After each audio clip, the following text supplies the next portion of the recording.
Assalamualaikum warahmatullahi wabarakatuh. Perkenalkan, nama saya Feby Ramadhani, NIM 2004654 dari Pendidikan Sejarah. Nah, pada kesempatan kali ini saya akan melaksanakan ujian tengah semester Sejarah Indonesia Baru. Teori tersebut menganggap bahwa merekalah yang membawa arus masuknya Islam ke Nusantara. Teori Gujarat mengatakan bahwa muasal Indonesia berasal dari Gujarat dan Malabar. Kemudian orang-orang bermazhab Syafi'i berimigrasi ke India dan India yang membawanya ke Indonesia. Pendapat ini juga ditegaskan oleh Snowhart bahwa hubungan dagang Indonesia dan India telah terjalin lama. Kemudian inskripsi tertua tentang Islam terdapat di Sumatera dan memberi gambaran hubungan antara Sumatera dengan Gujarat. Teori Timur Tengah atau teori Arab merupakan versi yang cenderung paling banyak diyakini masuknya Islam ke Nusantara. Beberapa ahli mendukung, antara lainnya yaitu Abdul Malik Karim Amrullah atau Buya Amkah menolak bahwa anggapan Islam oleh pedagang Gujarat atau India sejak abad ke-13. Teori masuknya Islam terakhir Persia yang dicetuskan oleh Husain Jajadiningrat dijelaskan bahwa Islam masuk ke India dari Persia di Gujarat pada abad ke-13. Hal ini yang kemudian memiliki persamaan dengan Persia. Nomor 2, kita ketahui bahwa agama dan budaya yang ada berkembang di Nusantara datang dari berbagai agama, Hindu, Buddha, maupun Islam. Akan tetapi, kenapa masuknya Islam menjadi awal penanda era modern dan terbentuknya masyarakat yang beradab di Nusantara? Masuknya Islam ke Nusantara membawa kabar baik bagi Indonesia atau pengaruh baik bagi Indonesia sendiri, baik itu dalam segi infrastruktur, ekonomi, dan sosial. Hal ini dikarenakan penyebaran agama Islam di Nusantara cukup aktif dimulai dari Sumatera, Maluku, dan Sulawesi. Beberapa wilayah di Indonesia menyambut baik datangnya Islam ke Nusantara, dikarenakan pada saat itu jalur perdagangan berada di Indonesia sendiri, karenakan Indonesia merupakan letak yang strategis untuk para pedagang berjualan, dan banyaknya pedagang luar masuk ke Indonesia untuk berjualan, misalnya berjualan rempah-rempah dan hasil bumi lainnya. Penyebaran agama Islam di Indonesia pada masa itu tidak dilakukan secara langsung.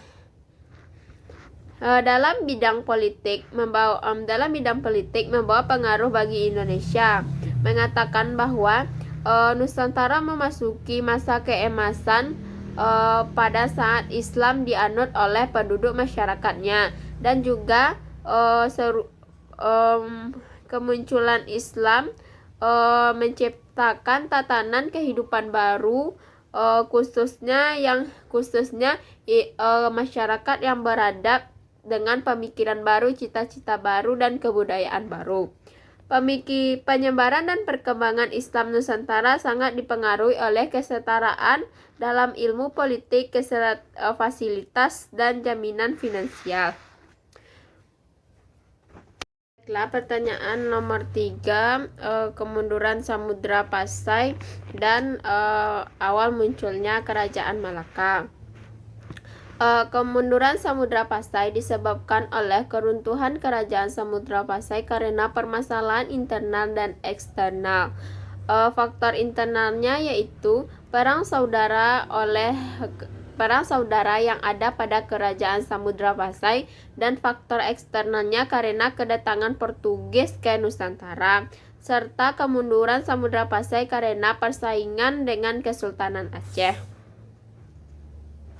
Kerajaan Malaka adalah kerajaan semenanjung Melayu yang terdiri pada sekitar abad 15 Masehi. Kerajaan Melayu memiliki sejarah panjang yang berkuasa pada masa kejayaannya.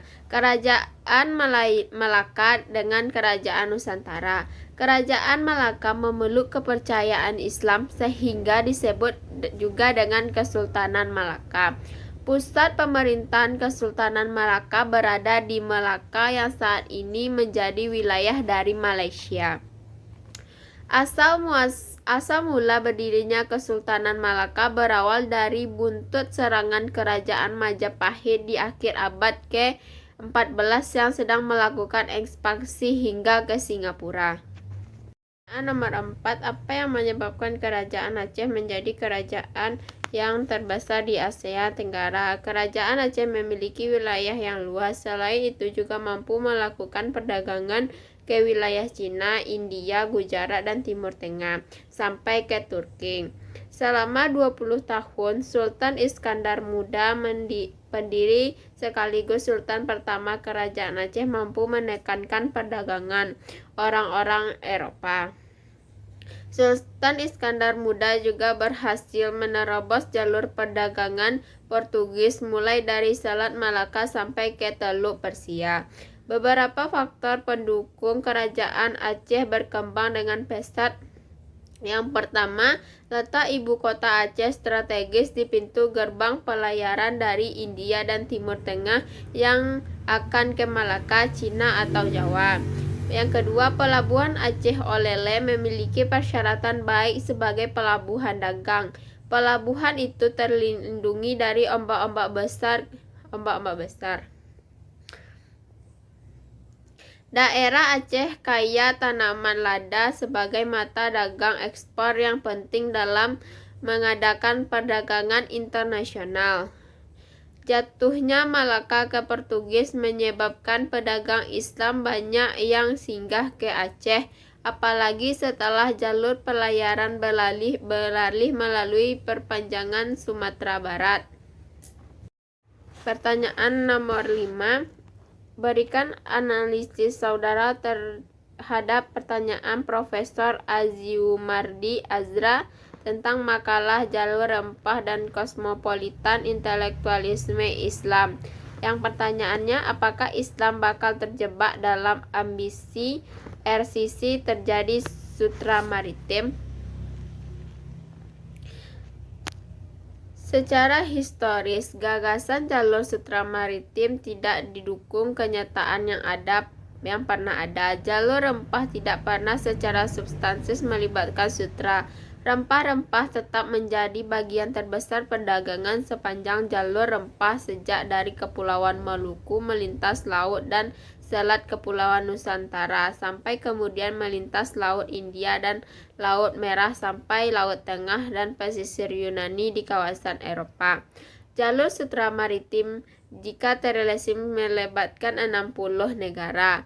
Ada dampaknya yaitu jalur sutra maritim bagi Indonesia. Lembaga Qing Kementerian Luar Negeri Belanda Cina sangat aktif dalam diplomasi bilateral Indonesia melawan strategi maritim kedua negara tersebut. Jalur rempah adalah salah satu anomali dalam sejarah, dan jika tidak bisa dikontrol secara baik, Republik Rakyat Cina akan dapat menguasai dan jika tidak dapat dikuasai atau dihandle dengan baik, maritim rempah-rempah yang ada di Indonesia dapat diambil alih oleh Republik Rakyat Cina dikarenakan mereka mempunyai strategi atau kekuatan yang sangat kuat dalam hal tersebut.